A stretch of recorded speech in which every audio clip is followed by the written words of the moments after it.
I'm Helen Chanderwald. I'm a third year ESPS student and I'm running for Women's Officer. I'm Natalie James. I'm running for Women's Officer. I'm a fourth year and I study history at CEAS. Yeah, I was on a year abroad last year. I went to Prague. It was amazing. And now I'm back for dissertation stuff and elections. Well, I ran for this position once before in 2013, so I'm basically running for this again, trying to see if I could do any better this time. I've always been really involved in feminism and trying to work for the movement, and I just think that this time, hopefully I can win and do something good. I've been a part of the Women's Network for 4 years, all of my time at UCL, and I've been really involved in what they're doing. It's just something I feel really strongly about. I think it's really important that women students have representation on campus. I think it's important that we have like a guaranteed position in the SAB office that can campaign to UCL, to the management, about issues which affect women students, like, you know, sexual harassment, and it's important that we have like a full-time representative for this, because like it's just way too much time for a part-time position, and yeah, it's really important we have that place. Well, I first became interested in feminist ideas and feminism as a concept when I was at school, and I started to appreciate the concept of liberty, where I just feel that everyone should be entitled to do whatever they want to do with their lives, regardless of what background they come from. In terms of UCL, I've been heavily involved in sports all throughout my time at UCL, and I've always noticed that the funding and also the equipment isn't always necessarily equal for women and for men's sports, especially in UCL gym. So just things like this I want to improve. Big things that's affected me is like sexual harassment. So like I'm a CEAS student, but I've never really been very involved in CEAS, and I remember like the first freshers event that I went to with CEAS is like a faculty drinking thing. The CEAS president was like, we met up at CEAS, was pouring out everybody drinks and was just sort of like just really lechy, really leery towards like me and a couple of other girls, and it just kind of like really put me off getting involved. I mean, like I was quite young then. It was just like something that I would be like, oh right, well, I don't want to do this, so, or I don't want to experience this, so no, I'm not gonna go to see stuff, rather than kind of like thinking about trying to stop it myself. I think one thing that's important about the women's campaign is that like we empower women students to sort of fight for things that affect them, and I suppose that's really like what I've got from the Women's Network. It's something that's like helped, yeah, it's helped empower me and give me confidence to like speak up against things that I don't think are right, and even if like other people don't really care about them, it's helped me learn how to campaign and just, you know, try and push a change in a positive way. And yeah, like that background, like my desire to do that kind of comes from the fact that I've like been disprivileged because I'm, you know, a woman.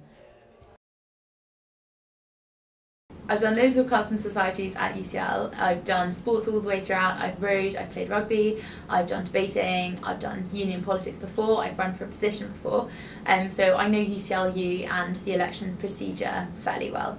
I've also always been a firm advocate of the zero tolerance to harassment campaign. Like several of my friends have been personally affected by it, so it is personal for me.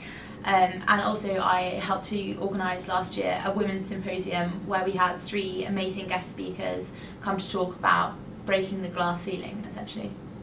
Mostly the main thing I've been involved with is the Women's Network, as I keep saying.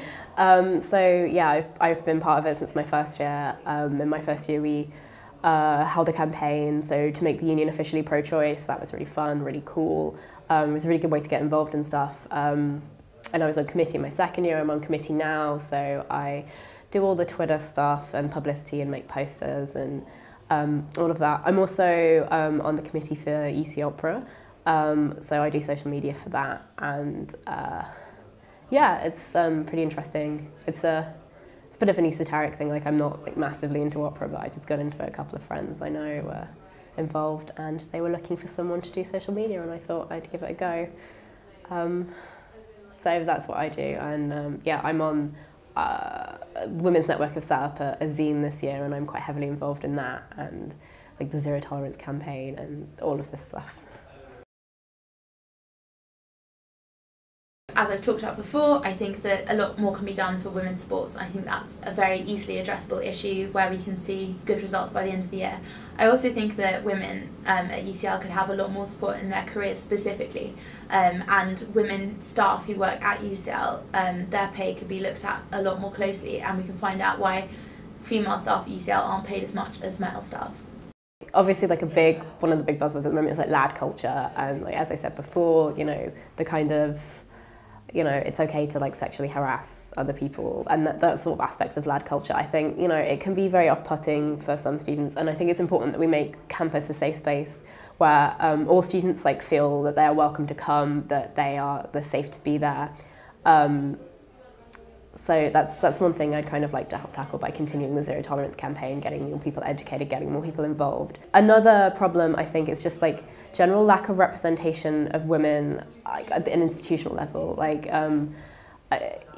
with UCL, so this is why it's important that we have like a full-time SAB that can meet with UCL management and represent the views of like not necessarily just like students, but student staff, and campaign for, you know, whatever students feel, you know, should be changed in the union. It's important that we have this point of leverage, because a lot of the management, and you know, they're old guys, they're rich, they're white, you know, they don't experience the world in the same way that a lot of our students experience the world, and they don't necessarily see why there has to be change. And you know, even though we have like things like the Athena Swan Award and that sort of thing, we have to keep pushing management to make positive changes. We have to keep pushing them to say, you know, adopt a stricter policy for zero tolerance to sexual harassment of their own, to provide proper support for students who have been, you know, sexually harassed, or, you know, just sort of need some sort of like welfare support in general to push them to like provide like good facilities on campus, because, you know, they don't necessarily use them, they don't necessarily experience what we experience. So we need somebody who can speak from the student's point of view and, you know, like just push and keep pushing management to make the university a better place. Obviously, UCLU, the sabbatical positions needed to be streamlined because we were in a horrendous deficit, and going at that rate, I think that the union would have become bankrupt within 5 years and therefore ceased to exist. So obviously we had to do something, and this is really good. I think also streamlining the positions makes them much more relatable and normal seeming to like everyday students who don't want to read about the 20 different sabbatical positions. They don't feel it relates to them, don't feel it affects them. So I think that streamlining it is a good idea, and it will help us engage with more students. Having less SABs, I think, in a sense, would be kind of make it easier for all SABs to like reach a decision on stuff, because you're only going to have to get like 7.5 people to agree on something. At the same time, I think it's kind of, you know, I think it's kind of sad that we haven't given full representation to the IOE. I think that could be detrimental, because I think integrating IOE students it's important. It's part of my manifesto. It's something I want to push for, and I think you need to have a full-time role for that, at least for this year. So I think, you know, in that sense, I also want to help integrate IOE students, so I think it would be kind of more work for me, maybe, in the sense that I'd be doing more to help with the part-time IOE officer with their roles and responsibilities, and especially integrating IOE's women students. I think combining the DCO and the EEO will be interesting, and I know there's a bit of contention over that. I'm not quite sure what the effects will be, but we'll see it next year, I think. I think it's going to be, I don't know, an interesting year, I guess. So I believe in supporting female students in their careers, coming out of university, and how to do well in interviews, how to succeed. I also believe in supporting women in sport at UCL, making sure that the funding and equipment are suitable and good. And also I firmly believe in the zero tolerance to harassment campaign, reducing harassment on campus and outside. Expand the zero tolerance campaign, make it bigger, make it stronger, get more students involved from the IOE and from clubs and societies, and just, you know, get everybody get loads more people involved in what the Women's Network are doing, and also just enable students to run their own campaigns and events. If like women students have ideas of things that they want, I want to make that happen. I think that's like the role of the Women's Officer, to support and to help women students.